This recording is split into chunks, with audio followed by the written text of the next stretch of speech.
The odds of there being a recession in 2025 now stand at 40%. That's largely due to economic policies coming out of the Trump administration, like tariffs. As a home buyer, homeowner, or renter, I bet you're wondering, how does this impact the housing market? For home buyers, I don't think you're going to see much different in terms of prices or mortgage rates.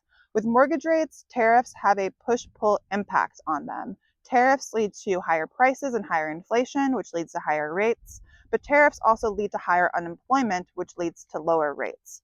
So mortgage rates are probably going to stay in this holding pattern of them near 6.8% for a 30-year fixed rate.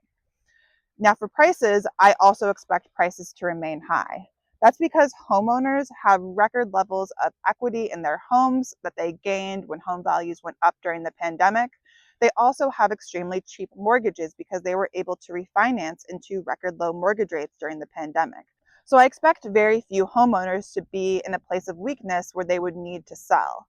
Now, homeowners who bought in 2022, 2023, or 2024 at high rates and high prices and are also at risk of losing their jobs, they are in a bit of a different position.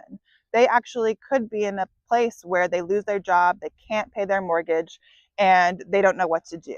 But the good thing is that now lenders are much more willing to work with homeowners who can't afford their payments temporarily. They enter into forbearance instead of into foreclosure. So I don't expect that type of homeowner to result in a lot of new listings either.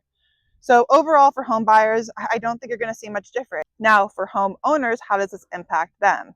Well, if you are thinking of selling your home, you are probably going to have to work harder to find a buyer, which means you're going to have to lower your price. Homes that are overpriced are going to really struggle to sell. They're going to take longer to sell, and they might not get any offers at all. So you need to think about how buyers are feeling the economy and work with them to make sure the offer goes through.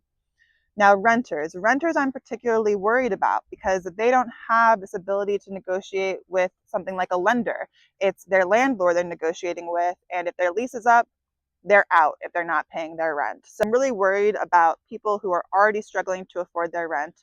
What happens to them if they lose their job, if they lose their income because of these economic policies, because of a recession? They could enter into homelessness, and I think that's something very serious, and it's a consequence of something like a recession. It has real impacts on people's lives, especially vulnerable people. So that's what I think will happen to the housing market in a recession. Prices will remain high, but they might come down just a little bit, and rates will remain high. Now, if you're curious how I got these recession odds, they came from Polymarket, which is a betting market. And if you want to know why, as an economist, I actually think that betting markets are really good at predicting economic events, I'm happy to make a video about that. Just let me know in the comments.